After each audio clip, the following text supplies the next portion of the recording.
es observar la realidad a través de la imagen? ¿Cómo piensa un ojo? Si es que piensa, ¿a qué presta atención un ojo cuando es un ojo que piensa? ¿Y siempre piensa en los ojos? ¿O también se agotan, se aplanan, se pueden volver un poco más tontos, se atontan los ojos? En un mundo donde cada vez es más fácil y más intensa la producción y la circulación de imágenes, ¿cómo pervive la labor de alguien que se dedica a dibujar? ¿Cómo pervive la labor de un historietista y de un humorista? ¿Cómo es el humor de nuestra sociedad hoy? ¿Es un humor irónico? ¿Es solemne? ¿Es cínico? ¿Es audaz? ¿Es automático? ¿Es anónimo? ¿Es popular? ¿Es complejo? ¿Es inocente? ¿Cómo es? Estas son algunas de las preguntas que van a sobrevolar el programa de hoy, que como saben, amigos, amigas, amigues del pueblo de Vibra, es un espacio de nuestra grilla en la que nos dedicamos a eso, a hacernos preguntas, no con la intención de responderlas de manera automática, absoluta y total, sino con la idea de poner en valor esa posibilidad que tenemos de preguntarnos, de repreguntarnos y de observar y de volver a observar y pensar, reflexionar.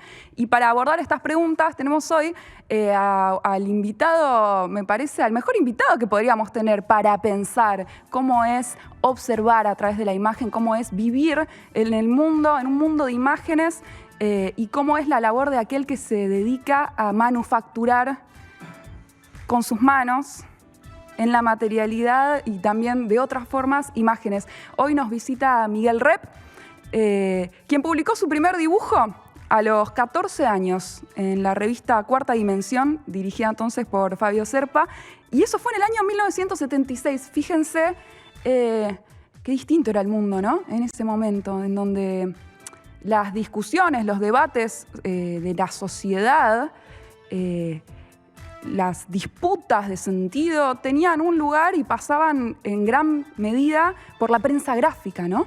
Y también la Argentina era muy distinta, estaba a punto de entrar en uno de sus periodos más oscuros, uno de los periodos más oscuros de nuestra historia. El joven Rep descubrió su vocación de chico y nunca dudó mucho de ella. Dibujante, humorista, artista visual. Conoció muy temprano la lógica y la dinámica de las redacciones, el camino que tiene que hacer un dibujo antes de llegar a publicarse y antes de que la gente lo pueda ver. Y fue forjando y se armó de un estilo propio, muy singular, que es lo que lo transformó en, hoy en día, sin lugar a dudas, uno de los dibujantes más relevantes y más particulares de nuestro país. Generó un trazo bien alejado del realismo y mucho más cercano al expresionismo, a lo grotesco, y un humor crítico y profundo que tiene la particularidad de poder dialogar y de buscar dialogar de manera compleja y a la vez accesible con la historia y con la cultura de nuestro país y del mundo. Creo que Rep busca conversar siempre con el paisaje social y también resonar más allá del momento, y por eso hay algunos dibujos de él que tal vez son de hace muchos años, pero hoy nos siguen hablando y nos siguen permitiendo descubrir cosas sobre nosotros mismos, sobre nuestra identidad. Es un estilo muy genuino, muy ecléctico, es muy poético también, y eso hace que él sea capaz de abordar desde un retrato íntimo de, no sé, Lionel Messi, hasta alguna crítica o reflexión muy delicada sobre la historia del arte, que parece estar siempre escrita con mayúsculas, ¿no? Y me parece que ese estilo existe y se deja ver porque hay en Rep inquietudes, curiosidades y ambiciones que le permiten y lo llevan a todo el tiempo diversificar su soporte, porque su obra incluye una gran diversidad de cosas. Tiene historietas, tiene murales, libros, portadas de CDs, etiquetas de vino. Hizo programas de radio como El holograma y la anchoa, y de televisión como Mundo Rep. Tiene alrededor de 40 libros propios publicados y también muchas ilustraciones en libros de otros autores. Y también tiene una versión del Quijote, una versión de la Divina Comedia, una biografía de Evita, que es esta que tengo acá, una biografía de Maradona, una biografía de Messi. Él alguna vez dijo, soy como un ilustrador de mis ideas. Es una idea muy hermosa esa, y creo que de lo que habla es de que Rep es un autor. Tiene una forma de ver el mundo que se puede comprender a través de la obra que produce, a través de sus dibujos. Y esos dibujos operan no de una forma simplemente estética, que lo hacen, sino también como una herramienta para pensar, como un dispositivo de pensamiento. Así es que su humor es muy crítico, pero en este sentido, que es que para producirlo, detrás tiene que haber una observación y una reobservación, mirar 2 veces la realidad, no solo una vez superficialmente. Y por el otro, nosotros como espectadores, cuando vemos ese dibujo también necesitamos leerlo y producir una relectura sobre él, porque logra sintetizar cosas un poquito más complejas que la aparente simpleza que tiene el trazo. No es un trazo simple, es un trazo cargadísimo de diálogo con la historia, con la cultura, con la argentinidad y con esa gran institución que es el arte, la historia del arte. En un minuto nada más lo vamos a tener acá Rep para conversar sobre estas y otras cosas, pero primero veamos cómo define Rep la historieta.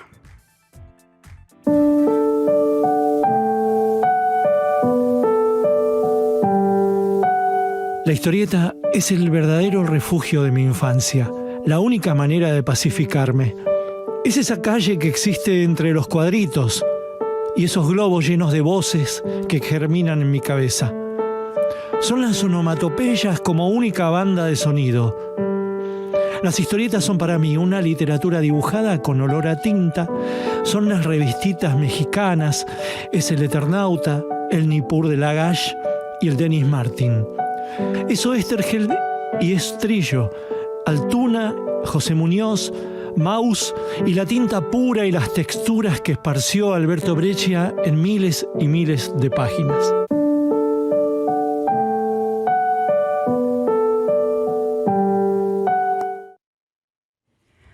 Hola Miguel, muchas gracias por venir. Hola. ¿Qué tal? ¿Te escondés detrás del muñequito?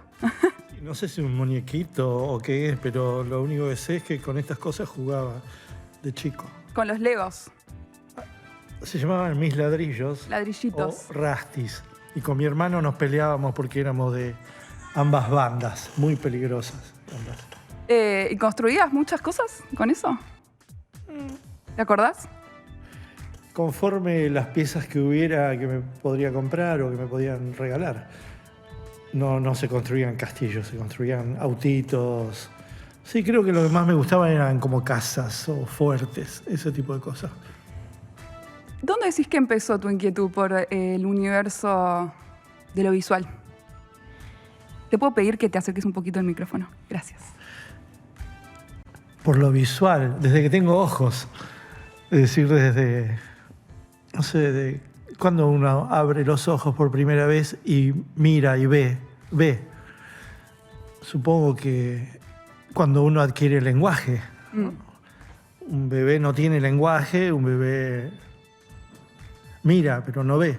Así que desde que tengo lenguaje, que me debo hacer preguntas que muchas me las respondo con los ojos. Creo que hasta el día de hoy tengo preguntas que no las puedo preguntar con la palabra y con el lenguaje limitado que tengo, y sí con los ojos. Entonces, cuando vos preguntás con los ojos, va a parar al cerebro, y en mi caso los resuelvo con respuestas que son el dibujo. Porque el dibujo es una manera, quizás la única que yo tengo de mi inteligencia no artificial, para contestarme las preguntas que vienen a partir de mis ojos. Cómo funciona algo, cómo funciona una canilla, cómo funciona un barrilete, cómo funciona una persona, cómo funciona el mundo, y todo eso me lo voy preguntando y lo voy poniendo así como en el archivero de lo que tengo que dibujar. ¿Tenés hipótesis antes de ir al trazo o va la mano sola? Yo ahora estoy haciendo un libro sobre Charly García y el tipo dice, decía, que en las letras de él, de su adolescencia, ya tenían una sabiduría que él no había vivido. Es increíble eso, pero yo lo siento, porque yo también cuando estaba dejando la adolescencia, estaba laburando ya en la revista Humor y hacía mi primera sección, que se llamaba El Recepcionista de Arriba, yo hacía preguntas y tenía respuestas de cosas que no había vivido. Entonces yo creo que nacemos con una curiosidad y una poética que va imaginando lo que vamos a vivir más adelante. Por alguna razón que tiene que ver con la observación, ¿no? A Charly le debe haber pasado eso, que escuchaba muchas cosas y laboratorizaba por el lado de la poética, entonces te hablaba de la muerte cuando nunca la había sentido ni de refilón, o del amor no correspondido. Y a mí me pasa que yo veo a veces, sin melancolía, cosas que había hecho y estoy hablando cosas que todavía no me respondí en la adultez. Es raro, ¿no? Es lindo también que hay preguntas que uno se pasa toda la vida sin responder. No es lindo. Es un poco lindo, es un poco la gracia. No. ¿No? ¿Te gustaría responder todas las preguntas? No, a mí me gusta siempre preguntarme, pero siempre tener respuestas y pasar a nuevas preguntas. No, claro. No quedarte degollando en la misma pregunta. No, porque si no vivís en el pasado. Me parece que las nuevas preguntas son las que hacen que olvides el pasado, que lo superes. Justo ayer estaba viendo un documental sobre el mejor fotógrafo de todos los tiempos, que es Henri Cartier-Bresson, y el tipo decía que él no vivía en el pasado y que lo que aparecían eran recuerdos. Y las fotos suyas son recuerdos, pero que no vivía ese instante como eterno. Mirando sus fotos no vivía. Ve el pasado. No, veía recuerdos, y los recuerdos para él eran como eructos. Y estaba muy bien eso, los recuerdos son como eructos, aparecen y después ya está, ya te calmas. Yo creo que eso es, los dibujos son como eructos. ¿Y los libros son como los vómitos. Claro, como un rejunte de eructos. Claro. ¿Cómo pensás vos? Porque sos dibujante, también sos humorista. ¿Te pensás como dibujante, como artista visual? ¿No te importa? ¿Sos un poco de todas? Mira, va cambiando. Yo al principio me consideraba un dibujante con un lenguaje humorístico. Eso fue lo que me permitió publicar y ganarme la vida, ser humorista. Si yo hubiera sido ilustrador, no hubiera conseguido el trabajo en el diario y no hubiera conseguido por ahí hacer libros de autoría. Me parece que el humor, la mirada paradojal de la vida, me dio una cosa que es ser autor. Pero va pasando el tiempo y me convocan cada vez menos como humorista y más como ilustrador. Yo hoy te podría decir que soy un ilustrador con mirada humorística. Sí, en eso soy distinto. Y mencionaste el diario Página 12, que dibujás ahí desde su primer número, sí, ¿verdad? Sí. ¿Cómo es hacer una tira para Página 12 durante, creo que ya son 38 años? ¿Cómo es? ¿Qué te produce? ¿Cómo lo haces? ¿Seguís haciéndolo de la misma forma que en aquel momento? No, todos los días trato de ser distinto, claro. Igualmente hay algo del panadero que ya sabe hacer el pan claro. y lo que le cuesta por ahí es crear facturas nuevas y todo eso. Entonces me voy del diario, me voy y vengo porque estoy todos los días, pero busco otras cosas para lograr otro tipo de manufactura lactal, ¿no? Digamos, el pan, la flautita, el miñón y todas las variantes que pueda haber en la panadería, que la gente ya sabe lo que va a comprar, lo que va a obtener, ya la tengo, ya es una métrica que ya domino. Los desafíos aparecen cuando yo tengo que hacer nueva repostería y eso lo busco en otros artes culinarias, vendría a ser. No solo me conformo con la panadería del diario, sino que también trato de tener una vinería, ¿no? Pero casi todo es cocina, es cocina. Bueno, también es cierto que tus tiras como mencionaba un poco recién, dialogan siempre con lo que está pasando, de alguna forma u otra, con el presente, con lo que acontece. Y en ese sentido quería saber cómo, si en eso todavía seguís encarándolo desde la configuración de un personaje, o si observás la vida y te vas a dibujar. Todo eso junto.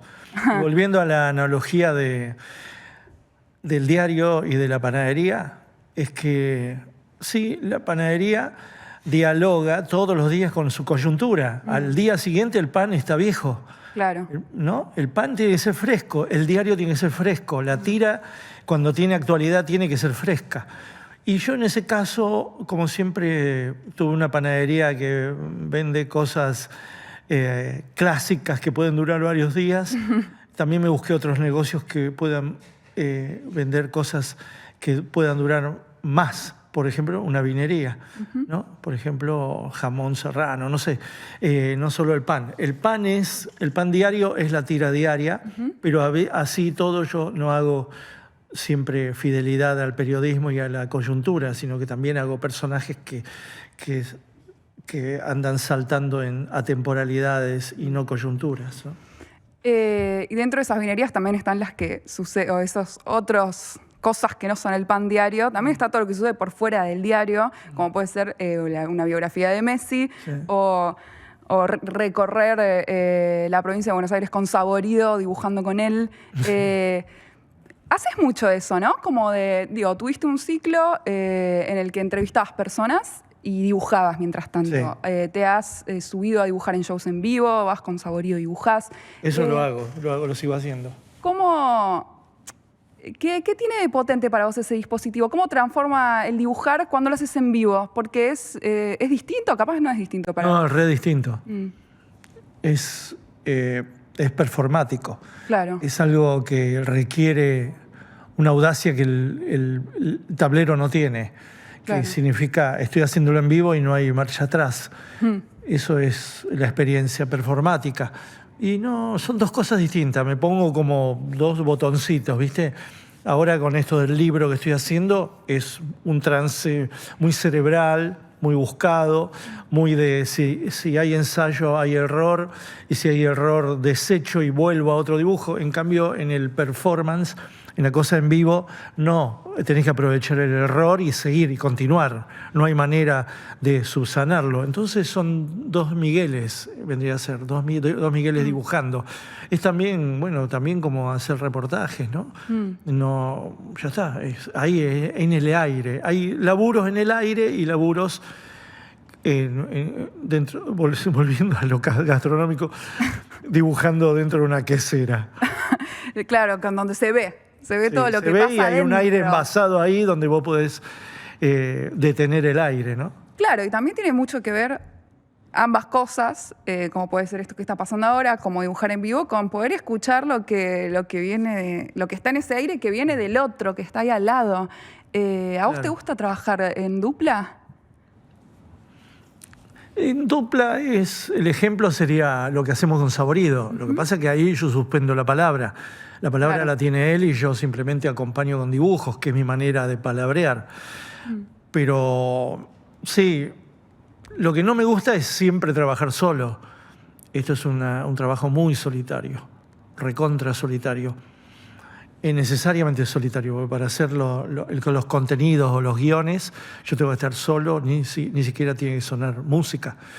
Pero después dibujar, yo puedo dibujar en clan, realmente en clan. Y cada vez disfruto más eso de dibujar como frente a gente o con otros o con otros. No, son dos cosas como distintas. Muy distintas, ¿no? Sí.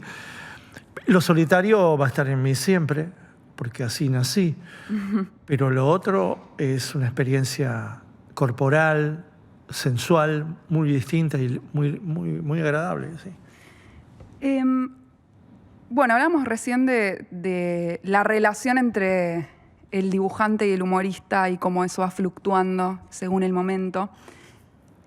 Pero bueno, son ya muchos años en los que te dedicas, aunque sea una partecita de vos, a trabajar con el humor. A la vez que dialogás mucho con lo que es la identidad argentina, con lo que va pasando, con el proceso histórico, con los personajes. ¿Cómo se transformó el humor en nuestro país, a tus ojos, en tu parecer, en todo este tiempo?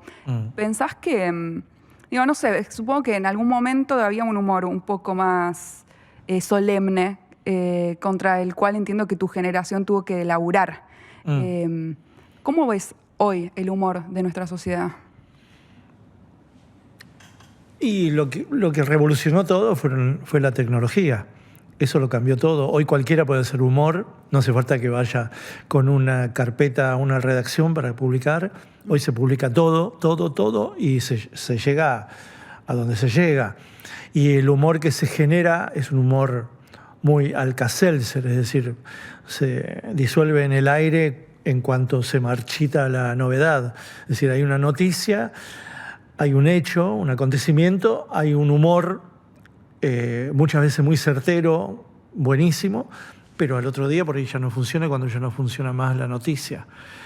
Eso ha pasado. La inmediatez ha generado, la novedad permanente ha generado un humor necesario, buenísimo, catártico, pero que no tiene nada que ver con la escuela que nosotros hemos tenido que sobrellevar, que es la del autor.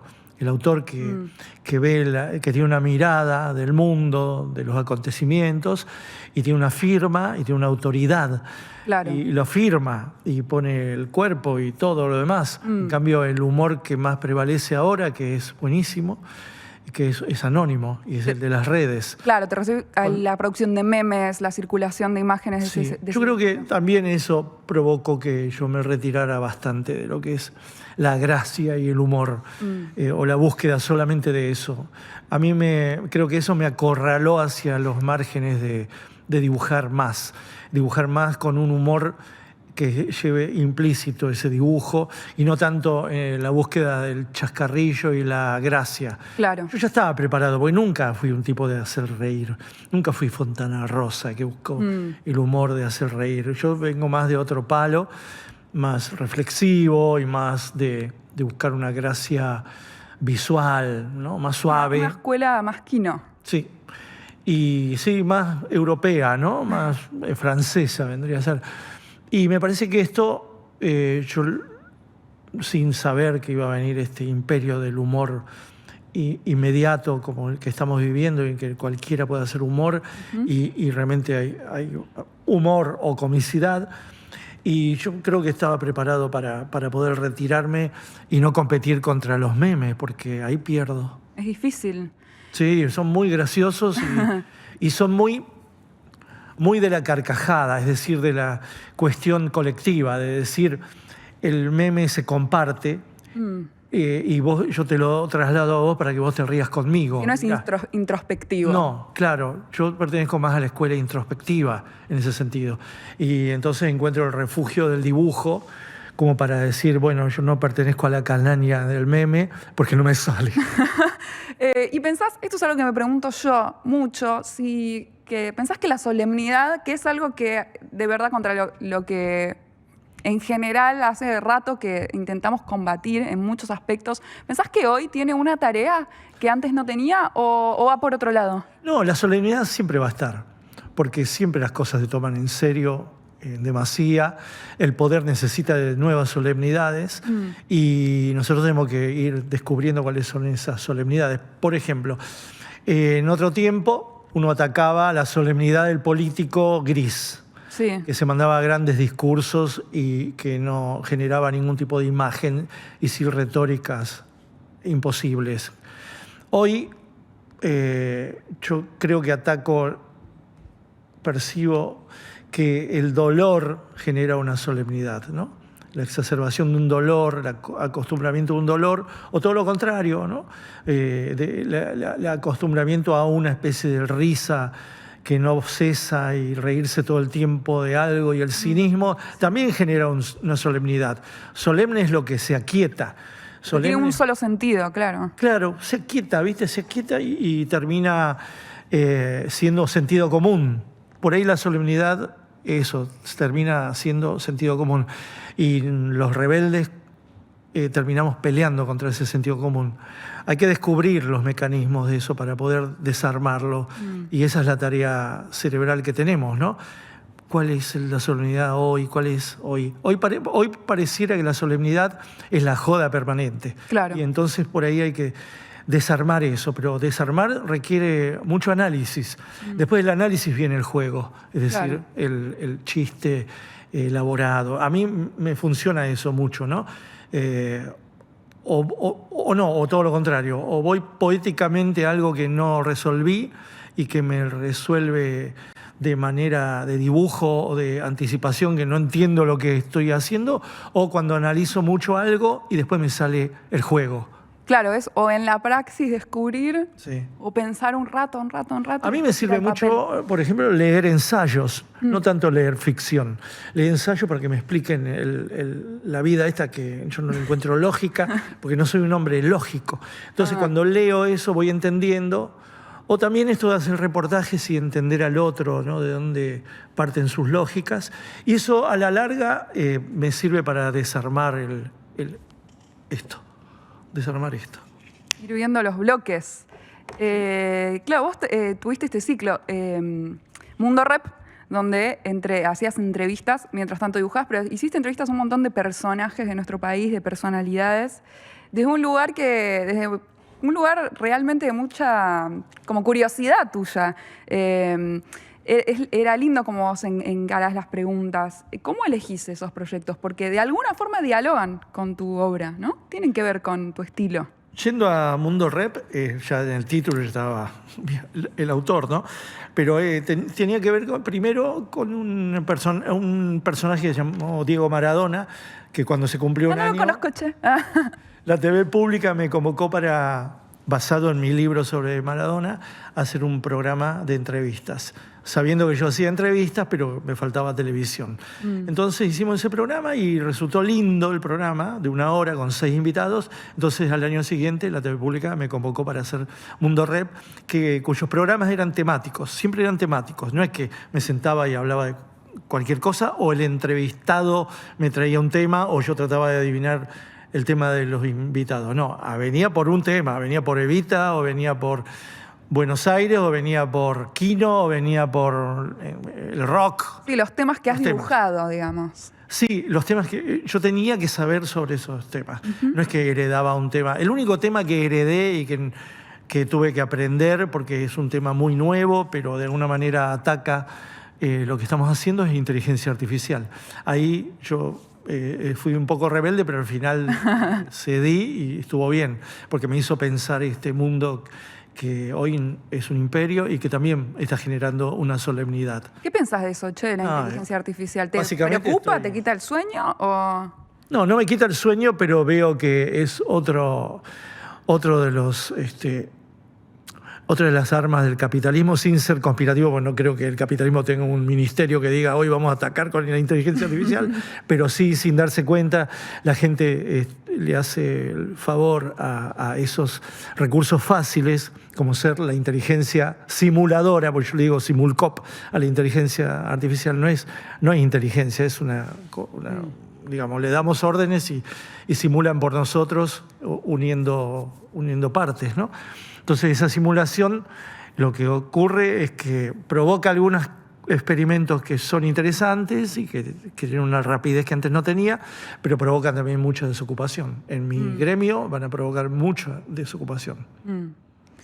Y es una gran pregunta, ¿viste? Está como esta idea de que facilita y ahorra tiempo y actividades, y está la gran pregunta de si vamos a tener más tiempo y vamos a tener menos cosas que hacer, bueno, ¿qué vamos a hacer con ese tiempo nosotros, no?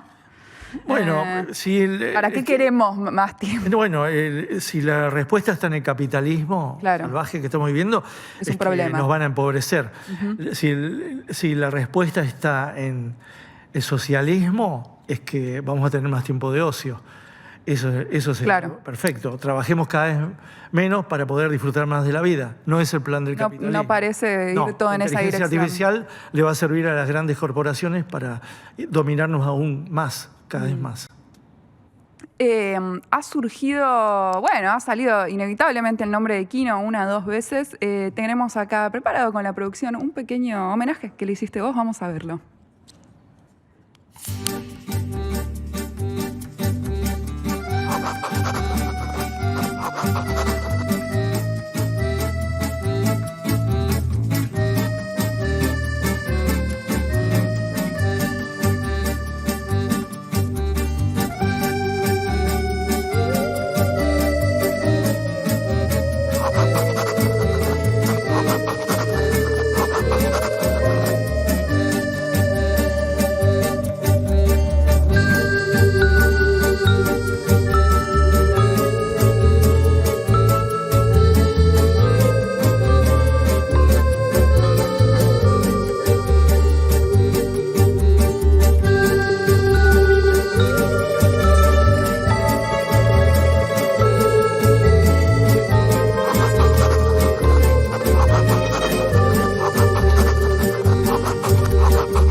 Kino será eterno como las montañas, escribiste vos ahí. Y Kino dijo algo sobre vos alguna vez. Rep exhibe extrañas cartas de identidad que lo muestran como primo de García Lorca, hermano de Edvard Munch, compadre de Boris Vian y yerno de Cátulo Castillo. Un combo, ¿no? Poeta, pintor, escritor y músico, y autor, compositor de tangos. ¿Qué ves vos, de ellos en vos? Si pudieras aventurar. Qué raro que Kino asemejó todo eso a una familia, ¿no? Sí, es lindo. Y no me eso. puso como amigo, porque yo ahí pondría amigo de Kino. Claro. ¿No? Pero sí, puso compadre, primo, sobrino, no sé. Eligió muy bien las palabras, me parece. Sí. Primo del poeta español García Lorca. Sí. Y bueno, y viste, él tenía miradas extrañas, cultas. A veces uno no alcanzaba esa cultura. Él lo que veía era como aires parecidos, ¿no? Yo no era lector o veedor del teatro de García Lorca o de sus poesías, y Cátulo Castillo yo ni me arrimaba al tango, así que él vio mundos parecidos, pero no me veo a mí como lector, como consumidor, sino como él trató de...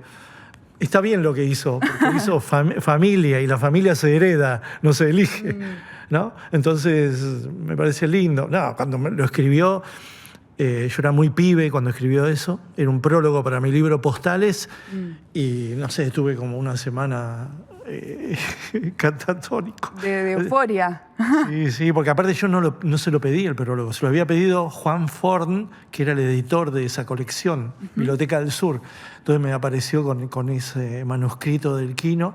No éramos tan amigos todavía. Él me descubrió desde el diario. Él empezó a leer el diario y ahí descubrió mi obra, vendría a ser. No, antes que eso no leía mi obra. Y después nos hicimos amigos. Claro, en principio una relación más de admiración con él y después ya se hicieron pares. Qué lindo eso. Amigos. Sí. Me emocioné un poco porque es lindo lo de la... los artistas siempre tienen como una familia alrededor. Aunque no los hayas leído, tal vez estás dialogando con ellos. ¿Cómo era? Porque recién al inicio, que tu primer dibujo salió en el 76, es correcto eso, ¿verdad? Marzo del 76. Marzo del 76. Y ya trabajabas en una redacción, la redacción de la editorial Record. Sí. ¿Cómo era trabajar en una editorial en ese momento siendo tan chico? ¿Y cómo fue vivir esos años, ese proceso, atravesarlos, digamos, para vos? Yo entré en Record como diagramador, sí, a los 13 años, ya a punto de cumplir los 14. Es decir, un año antes de publicar mi primer dibujo. Eras muy chico. Sí, era muy chico. Y hasta dejé la secundaria ese año porque solo quería pensar en dibujo, ¿no? Dejé en tercer año, no completé nada después. Ese fue mi fiebre al entrar en una redacción, que encima era una redacción que no iba a publicar nunca mis dibujos, porque era una redacción de dibujos realistas, es decir, de dibujos de aventuras. Publicaban Corto Maltés, republicaron todo El Eternauta, toda la obra de Alberto Breccia. Por mis manos pasaban los originales de esos grandes maestros, pero ninguno tenía que ver con mi club de dibujo, que era el dibujo humorístico y grotesco. Es decir, que paralelamente yo era infiel al Record, tratando de dibujar en mi casa para proveer algún día a revistas como serían a partir del 78 la revista Humor Registrado. Pero bueno, en el 76, por esas cosas de la vida, publiqué ese dibujo en la revista Cuarta Dimensión de Fabio Serpa, a quien no conocí nunca, siempre entregué al jefe de arte.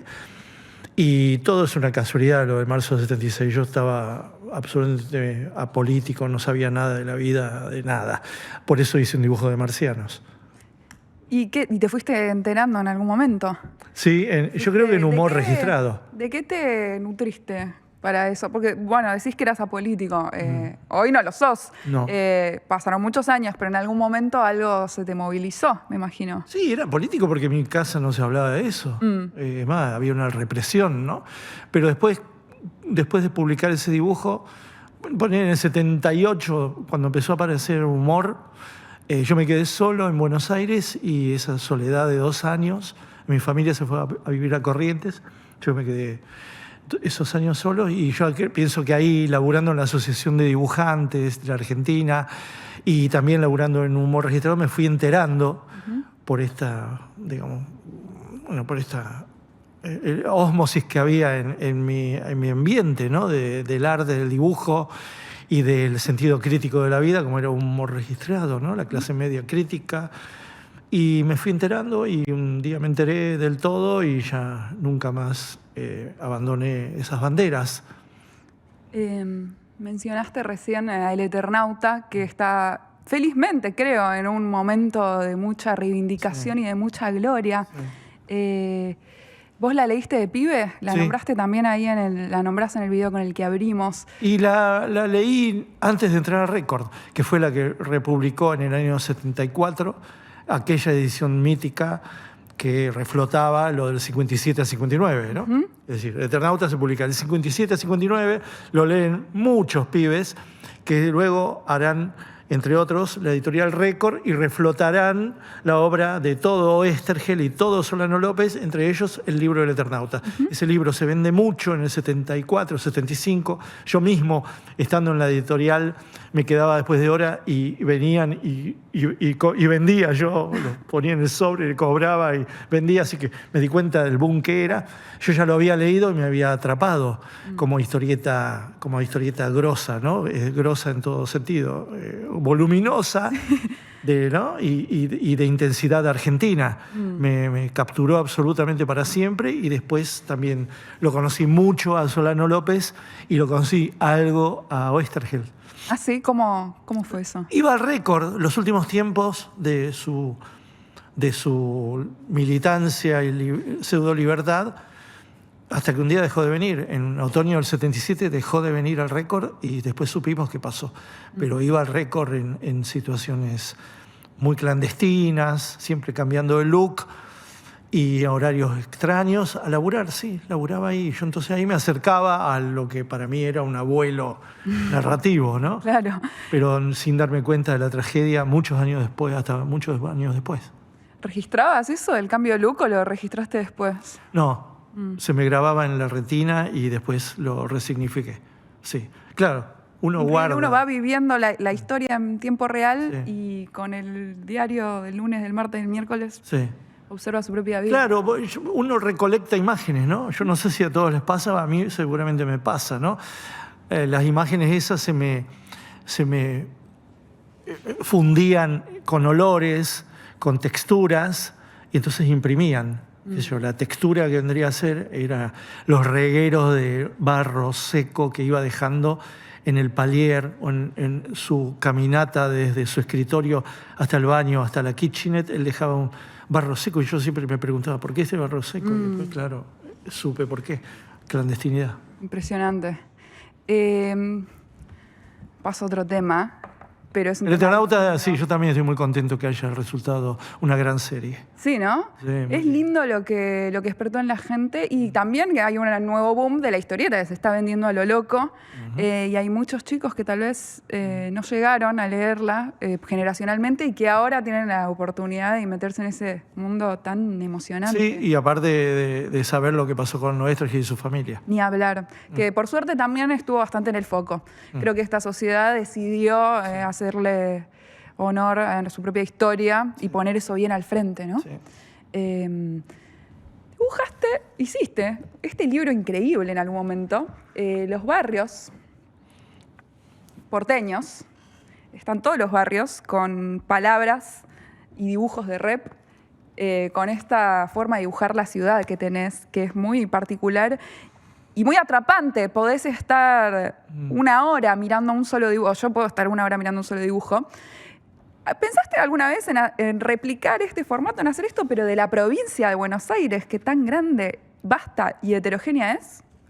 Gracias al laburo de ese corpus que terminó siendo ese libro que anduvo muy bien, en algún momento de los años 90 me convocaron a una agencia de publicidad y me contrataron para hacer barrios de conurbano donde se inauguraban filiales de un banco, ¿viste? Mira. Y entonces recorrí Lanús, Morón, Vicente López, no sé cuántos barrios para hacer esas publicidades, que no era lo mismo que hacer esto, porque esto lo hice con mucha más libertad.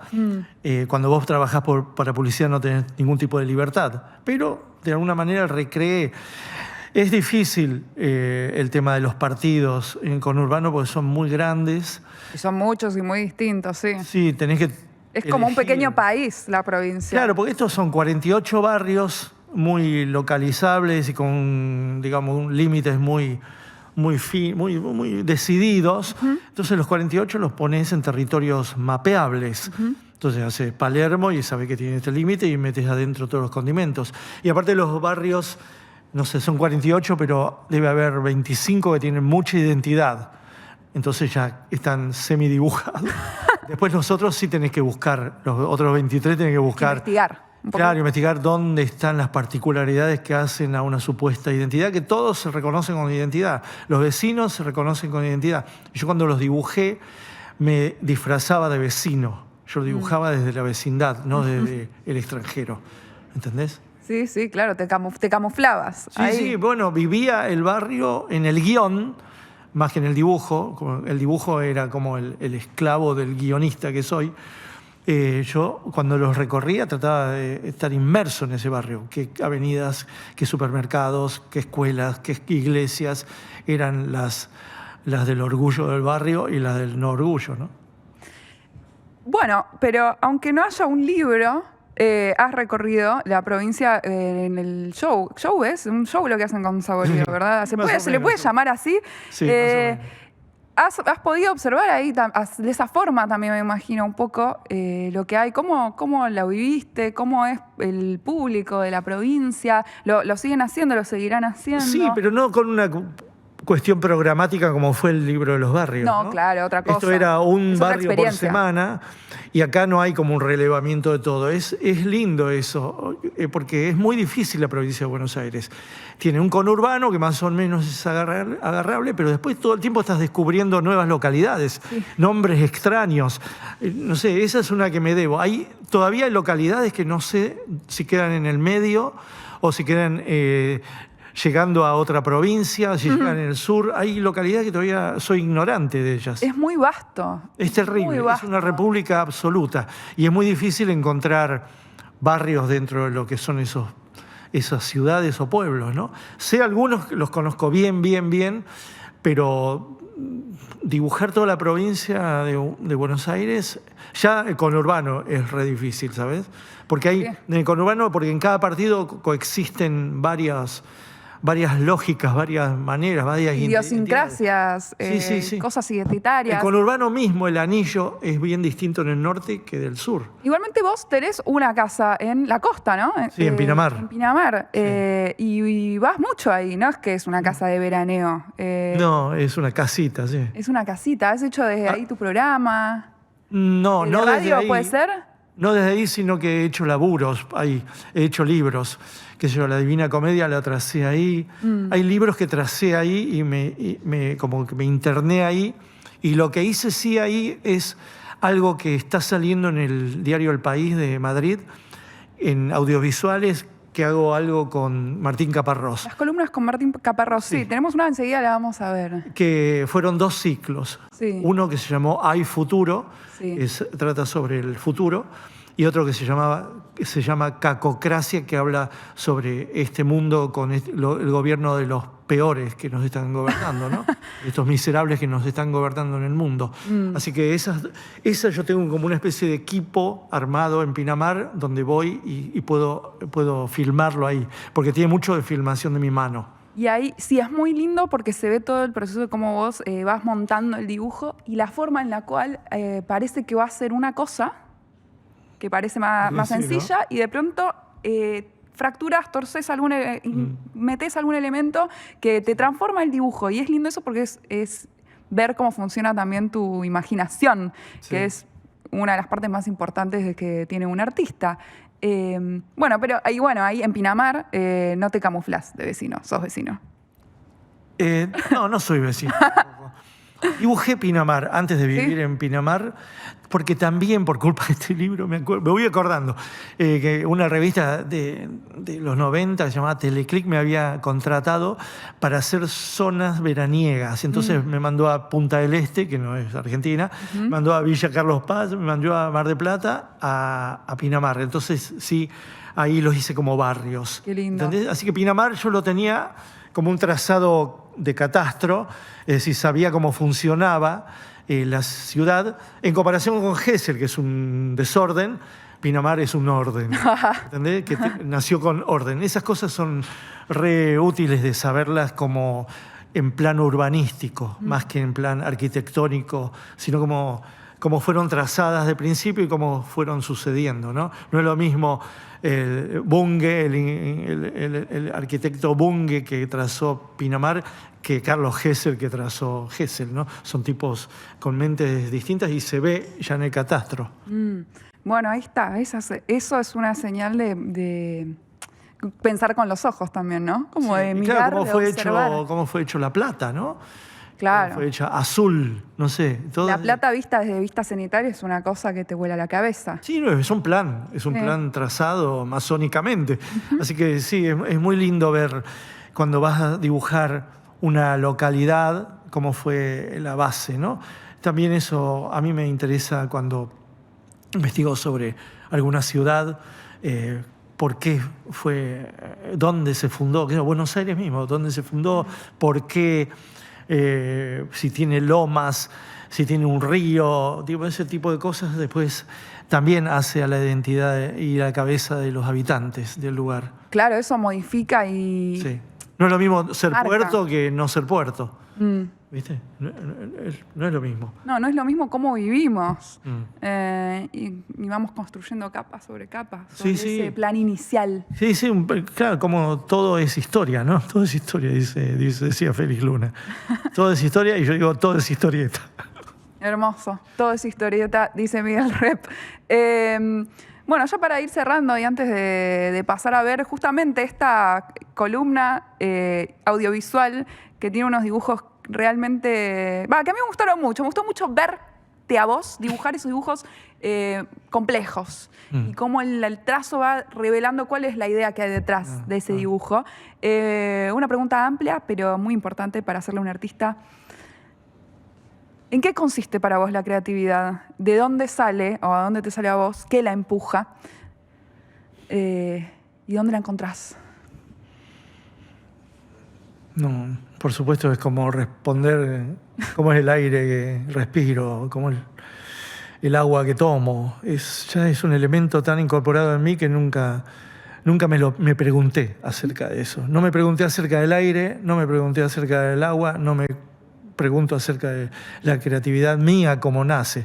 Sí me da intriga la creatividad de los demás y las demás.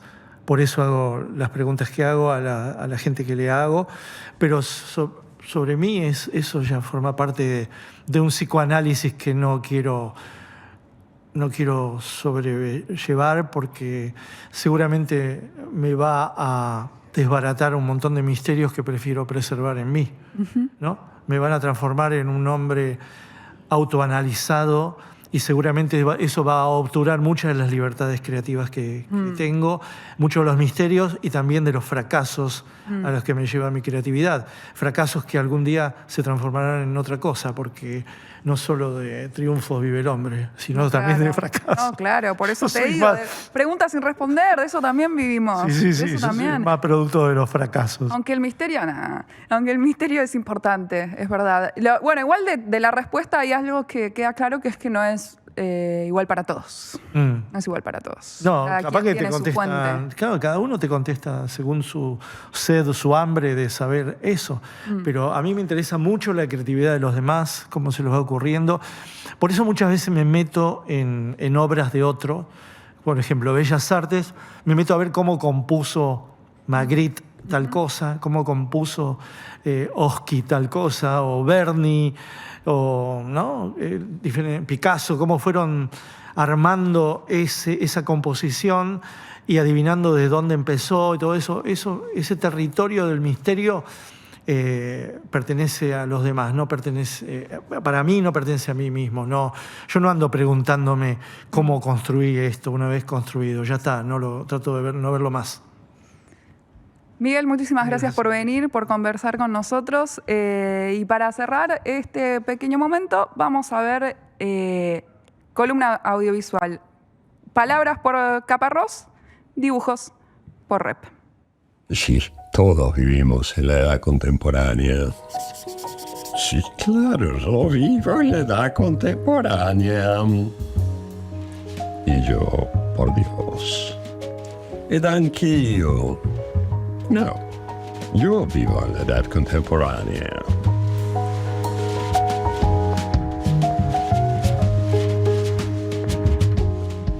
Llamar a nuestra época edad contemporánea es un fracaso epistemológico, un disparate. Toda edad es contemporánea de sí misma. Hoy siempre soy. Así que los historiadores del futuro se pondrán a buscarle un nombre y creo que será fácil. La llamarán Edad Occidental. Usted debe sentirse occidental. Sí. Aunque no esté tan claro lo que significa, le apuesto a que se siente occidental. ¿Será porque lo es? Digamos, nunca en la historia hubo tal hegemonía de una pequeña región del planeta. Ahora mismo, todo el mundo usa los sistemas políticos y económicos que inventó Occidente. Sus máquinas, sus viviendas, sus transportes, sus músicas, sus pantalones. Durante 3 siglos, Occidente dominó el mundo y lo obligó a seguir sus normas y maneras. Para eso tenían colonias, los mayores ejércitos, la inteligencia técnica. La Edad Occidental empezó, digamos, en 1776, con la Rebelión Americana, y ya se está acabando. Occidente está perdiendo fuerza, dinero, distintas formas del poder. En 2022, China tuvo por primera vez en la historia un Producto Interior Bruto mayor que Estados Unidos. Y junto con la India reúne más de un tercio de la población mundial y capitales infinitos. Y por primera vez una voluntad de poder global. Los historiadores del futuro hablarán del fin de la Edad Occidental y del principio de otra época donde el poder estará centrado en el Extremo Oriente. Aunque lo ejerzan todavía con herramientas inventadas en Occidente, con coches, con móviles, con edificios de 25 pisos, con democracias o manifiestos comunistas, con fábricas movidas por robots. ¿Cómo será? ¿Cómo seremos cuando los chinos dominen el planeta? ¿Qué cantaremos? ¿Qué nos contaremos? ¿Cómo pensaremos? ¿Qué métodos de control aceptaremos o no aceptaremos? ¿Cómo seremos cuando seamos otra vez la periferia del mundo? ¿Cómo será vivir en la Edad Oriental?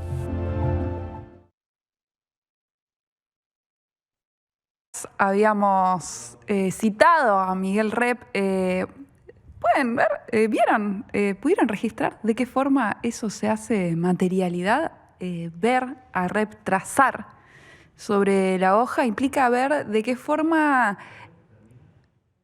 piensa una idea y de qué forma la trastoca, la convierte en otra cosa. En este caso, ideas de Caparrós, claro, pero ¿vieron ese dibujo en el que ilustra de qué forma Occidente ha estado dominando el mundo mucho más que cualquier otra región del mundo en cualquier otro momento de la historia? Y entonces viene dibujando el planeta y parece que es el planeta y nada más, y de pronto Estados Unidos acechando, devorando el resto del mundo. ¿Vieron cómo ilustra a China? ¿Cómo ilustra a la India? Efectivamente son más que... efectivamente no es realismo, es humor crítico. Es la condensación de una forma de ver y de pensar el mundo. Y qué diferencia que hay, ¿no? ¿Cómo se nota cuando alguien habla desde una mirada concreta del mundo, de su propia obra, de los procesos políticos, de lo que ha vivido, de los artistas que le gustan, de la forma en la cual vale la pena enfrentarse al propio trabajo y vale la pena pensar en los cambios que están sucediendo y los cambios que van a venir? Hemos hablado mucho con Miguel Rep el día de hoy, hemos visto su trabajo para no agotar este espacio tan lindo que hemos logrado construir. Hasta ahí va a llegar la reflexión de hoy, pero no quiero dejar de decir que la diferencia entre producir a lo loco, entre querer deslumbrar los aires de época y tener una misión con uno mismo y con lo que pasa, es abismal y se puede ver en la obra de artistas como Rep. Y que me vengan a buscar.